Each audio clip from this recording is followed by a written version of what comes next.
Hello friends, welcome back to my নাজ নাইফ cooking channel. So guys, আপনারা কেমন আছেন? আশা রাখছি আপনারা সকলেই ভালো আছেন। তো বন্ধুরা, এখানে আপনারা দেখতেই পাচ্ছেন অনেকগুলো মটরের শাক। এগুলো হলো দেশি মটরের শাক।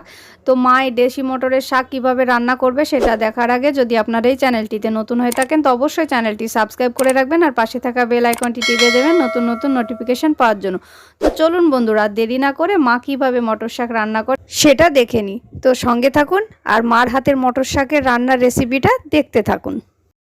তো আপনারা কেমন আছেন? আশা করি ভালোই আছেন, আমিও ভালো আছি। তো আমি রান্না করে চলে এসেছি। তো কি রান্না করব সেটা দেখাবো আপনাদেরকে। তাদের সঙ্গে থাকুন, দেখুন। এই দেখুন, আমি মটর শাকটাকে কুটে ধুয়ে নিয়েছি। এবার আমি আজকে আরেকদিনকে দেখেছি ঘোটা করে, আর আজকে আমি তেল শাক করে দেখাবো। কীভাবে তেল শাক করতে হয় সেটা আমি আপনাদেরকে দেখাবো। সঙ্গে থাকুন, দেখতে থাকুন। আমি রান্নাটা চাপাই। আমি কড়াটা বসিয়ে দিয়েছি মানে তাতার জন্য। এবার আমি সর্ষের তেল দিয়ে দেব।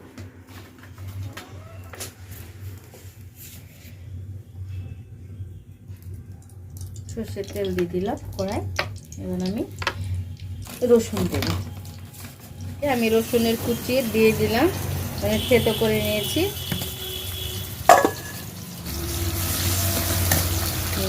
এবার কাটুক। তো মটরের শাক খুব ভালো লাগে, প্রতিদিন খাবো এরকম মটরের শাক।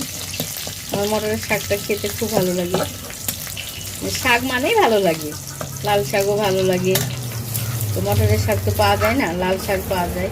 এগুলোই শীত থাকতে থাকতে পাওয়া যাবে।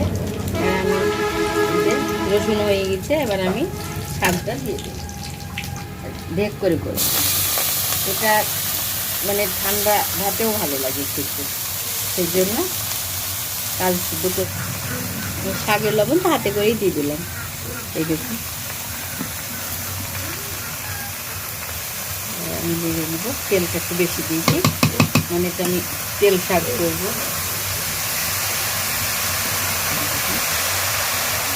তেল শাক করবো বলে আমি তেল বেশি দিয়েছি। আপনারা কম দিতেও পারেন, কারণ তো তেল একটু বেশি দেয় ভালো। মোটা হলে কম দিলে হয়, কিন্তু তেল শাকটা তেল শাক করবো। এবার আমি ঢাকবো না, এইভাবে জাল দেবো আর লাগবে কষে কষে নেব। এ তো ঢাকতে হয় না, ঢাকলে অসুবিধা আছে। শাক, লাল শাক, এগুলো সবুজ শাক ঢাকতে হয় না।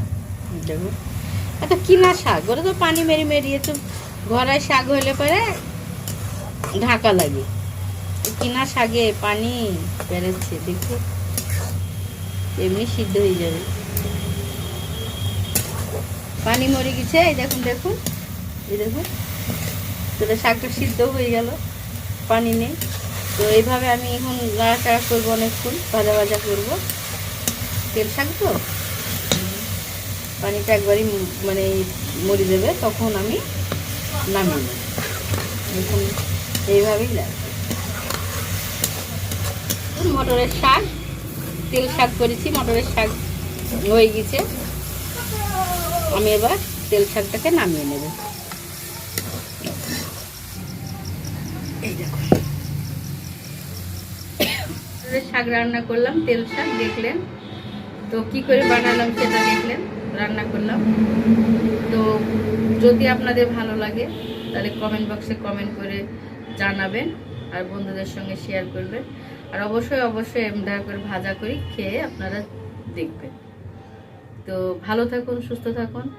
আজকের মতো আবার নতুন কোনো রান্নার রেসিপি নিয়ে রান্নাঘরে আসবো। আপনারা দেখতেই পেলেন মা কিভাবে মটর শাকের তেল শাক বানালো। তো এইভাবে আপনারাও বাড়িতে মটর শাকের তেল শাক রান্না করে খেয়ে দেখবেন, খুবই সুন্দর লাগবে। এটা গরম ভাতেও ভালো লাগে, এমনকি ঠান্ডা ভাতেও খুব ভালো লাগে, রুটির সঙ্গে খুবই ভালো লাগে। তো আপনাদের যদি মার হাতের এই রান্নাটা ভালো লেগে থাকে তো অবশ্যই কমেন্ট বক্সে কমেন্ট করে জানাবেন আর বন্ধুদের সঙ্গে শেয়ার করতে ভুলে যাবেন না।